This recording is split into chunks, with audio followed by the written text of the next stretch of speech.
Alors, quelle est notre place dans cette vision? Notre place dans cette vision, elle est très simple. Heureux celui qui lit ce livre et qui garde les paroles de ce livre.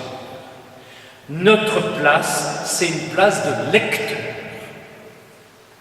Et comme tout lecteur, dans tout grand roman, dans tout grand livre, à un moment donné, nous frissonnons avec tel ou tel personnage, ou bien au contraire, nous sommes effrayés par tel ou tel personnage. Vous savez, ça c'est le travail du lecteur. Il y a toujours un lien entre le livre et celui qui le lit.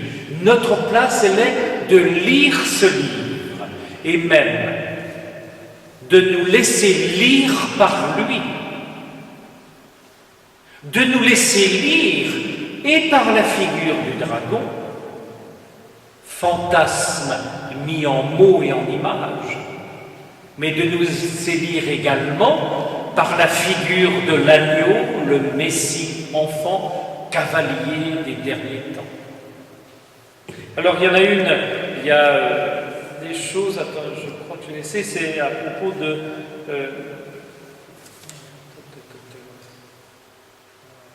oui, je l'ai laissé passer. Oui, alors, s'il s'agit de se laisser lire, c'est peut-on voir des questions sur la préservation de l'environnement? Puisque l'un des fils rouges des conférences ici a donc été la sauvegarde de la terre, et j'avais moi-même, on m'avait demandé, bien si tu faisais quelque chose sur Apocalypse et habiter cette terre. Alors nous habitons cette terre, nous semble-t-il, à la fin de cette conférence, le livre nous dit habitez-le en résistant, habitez-le en combattant, habitez-le en disciple de l'agneau et n'ayez pas peur de verser votre sang, ce que j'espère je ne ferai jamais. Mais en ce qui concerne la préservation de l'environnement, si j'ai raison, mais ai-je raison de penser que la destruction de la terre, du ciel, de la terre et de la mer dans le livre de l'Apocalypse, qui semble être due dans la première partie à la colère de Dieu et de l'agneau, est en fait le résultat de l'endurcissement des êtres humains qui ne se convertissent pas. Confère Pharaon, souvenez-vous, Pharaon est l'auteur du saccage même de l'Égypte. Voilà. S'il en est bien ainsi, nous serions donc interrogés sur notre endurcissement. Oui ou non, sommes-nous victimes ou complices ou coupables? Sommes-nous quelque part investis dans la destruction du ciel, de la terre ou du cosmos? Alors, comme le livre de l'Apocalypse nous présente ça sous forme d'image, il ne faut pas y chercher des choses très actualisées. Pas plus d'ailleurs qu'il ne faut identifier Satan avec le pape, avec Luther, avec Hitler ou avec que sais-je. Mais ce sont simplement des lignes, des pistes. Et si ce livre nous lit, il me semble qu'il peut nous lire en nous disant, toi lecteur, tu es un élément, un être humain qui bénéficie de cette création. Je vous ai lu, c'est le seul passage que je vous ai lu en rigueur de terme, l'ouverture du 6e sceau, avec la première destruction du ciel, de la terre et de la mer, et les êtres humains qui se cachent au creux de la terre, autrement dit, dans le ventre maternel, qui est une espèce de roc, comme si là, en retournant à l'origine, nous étions bien. C'est justement pas ça qui nous est demandé, mais au contraire, d'affronter les monstres. Voilà, je ne sais pas si je réponds bien à la préservation de l'environnement. En tout cas, il ne faut pas prendre les livres bibliques comme des livres dans lesquels on aurait des réponses aux problèmes qui se posent à nous. Non, mais les livres bibliques nous invitent à être des acteurs dans le monde qui nous est donné et qui est très différent du monde qui était celui de l'Apocalypse. Alors, si la vie nouvelle n'est pas le paradis, pourquoi les hommes ont-ils de quoi tout guérir? Ont-ils la vie éternelle? Alors, vous êtes en train, celui ou celle qui a posé la question, effectivement, c'est une très bonne question, puisque je dis que l'arbre de vie donc qui est au cœur de la Jérusalem nouvelle, à la fois donne des fruits et d'autre part guérit. Mais le ou la personne n'a pas posé la question, est-ce que dans la vie éternelle on mange? Non, moi j'en sais rien. Moi j'en sais rien.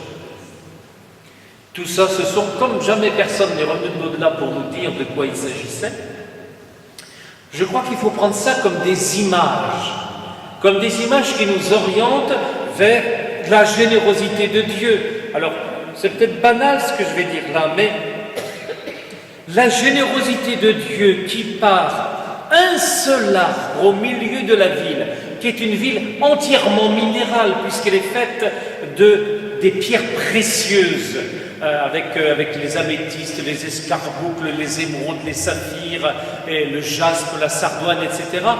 Cette ville donc entièrement minérale, avec ce qui a été tiré du ventre de la terre, dans lequel vous avez quand même de l'eau qui vient du trône, et vous avez cet arbre-là qui est le seul élément de la végétation, cet arbre donc qui peut nourrir ceux qui viennent par les 12 portes de la ville, les nations entières et toutes les tribus d'Israël et toutes les nations viennent à cette ville, que cet arbre-là puisse nourrir et donner la vie. Alors oui, je pense que c'est la vie éternelle.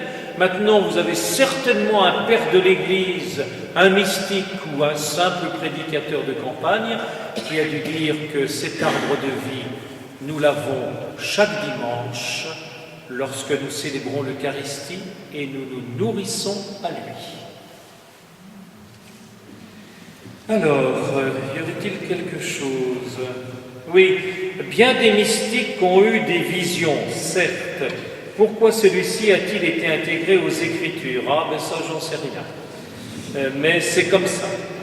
Vous savez, il y a une chose un peu étrange dans le choix du canon des Écritures. Alors, vous avez 27 livres dans le Nouveau Testament. Alors, par chance, tous les chrétiens sont d'accord là-dessus. On n'est pas d'accord pour l'Ancien Testament. Hein.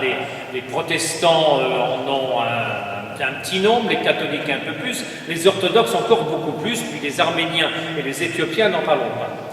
Donc pour l'Ancien Testament, ça diverge. Mais pour le Nouveau Testament, tout le monde est d'accord sur les 27 livres. Et sur ces 27 livres, eh ben, il y a le livre de l'Apocalypse.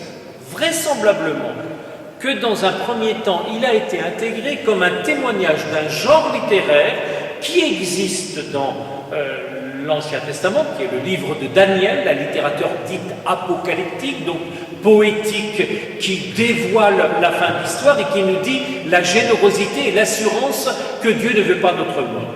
Je crois que ce message-là n'existait pas, sauf erreur de ma part, ou n'existait pas dit de cette manière-là dans les 7 livres du Nouveau Testament. Parce que finalement, de la poésie, vous n'avez pas tant que ça dans le Nouveau Testament. Les 4 évangiles, ce sont des récits. Alors, vous pouvez toujours me dire que vous avez des morceaux poétiques, bien entendu. Et dans l'évangile de Luc en particulier, vous avez les 4 cantiques qui rythment les évangiles de l'enfance. Le Magnificat, le Benedictus, le Gloria, dans la nuit de Noël, et puis le Nunc Dimittis, oui, je cite le latin parce que c'est très tendance, donc pour l'évangile de Luc. Dans les lettres de Paul, vous avez 1 ou 2 hymnes, l'hymne aux Colossiens ou bien l'hymne aux Philippiens. Mais un livre entier qui soit un livre poétique, vous n'avez pas.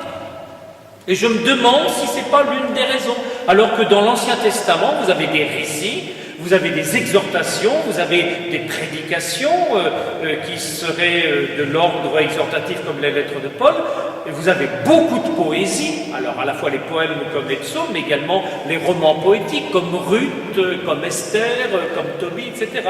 Vous n'avez pas dans le Nouveau Testament, et je crois que ce genre-là poétique manquait. Pour moi, c'est l'une des raisons, c'est peut-être pas la raison historique, hein, parce que sincèrement, il me semble qu'au point de départ, c'est 1. Comme les autres livres, c'est un livre qui est à rattacher à la première génération apostolique, c'est-à-dire au premier siècle de notre ère. 2, il n'y a rien contre la foi et les mœurs, et c'est en accord total avec les évangiles et les lettres de Paul.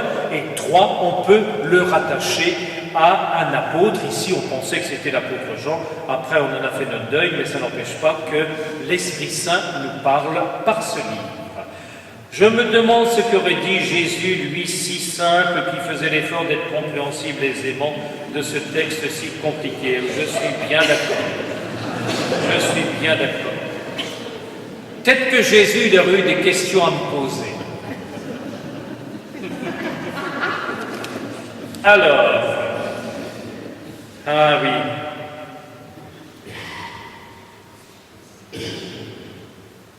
Vous avez, il y a des questions sur l'Antéchrist, l'actualisation. Je dois avouer que c'est l'une des questions.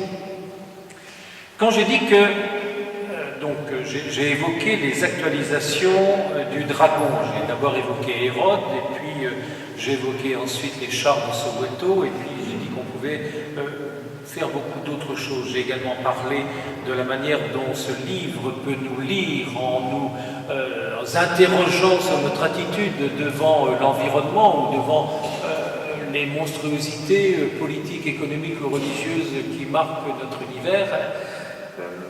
Effectivement, c'est peut-être parce que c'est un livre poétique, mieux que les lettres de Paul, qui sont pourtant extraordinaires dans leur mouvement. Il me semble que, parce que c'est de la poésie, ça nous interroge sur « toi, comment vis-tu » Et parce que c'est de la poésie, ça ne donne pas de réponse. Vous savez bien que tout l'art des philosophes, c'est pas de donner des réponses, mais c'est d'aider à poser les bonnes questions. Je ne sais pas si le livre de l'Apocalypse pose de bonnes questions, je sais quand même tenter de le croire. Mais justement, il pose des questions en nous invitant à poser nous-mêmes les réponses. Réponses que nous pouvons trouver dans les évangiles, les lettres de Paul, ou bien le livre de l'Exode et les discours prophétiques. J'ai une question pour dire que ce livre a été, je pense l'avoir dit, bien entendu, qu'il est plein de références à l'Ancien Testament. Mais encore une fois, il est plein de références à l'Ancien Testament parce que dans le jour du Seigneur, les lectures que l'on lit, ce sont à la fois le livre des Écritures, ce que nous appelons l'Ancien Testament, et d'autre part les écrits des apôtres, c'est-à-dire ce qui concerne Jésus de Nazareth, Christ de Dieu, Sauveur de l'humanité.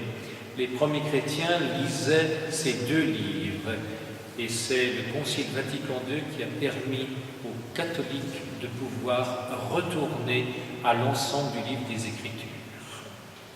Ça fait que 40 ans que nous lisons chaque dimanche un passage de l'Ancien Testament. Donc on a beaucoup de chance depuis 40 ans. Je crois qu'on a beaucoup de chance. Bon, est-ce qu'il y aurait quelqu'un, est-ce que je n'aurais pas honoré une question?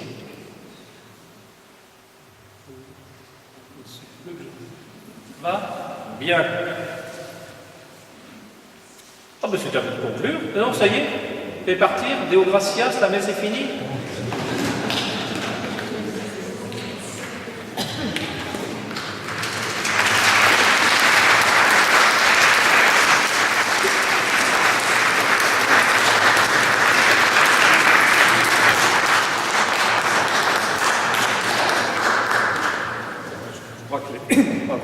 Les applaudissements sont nos remerciements.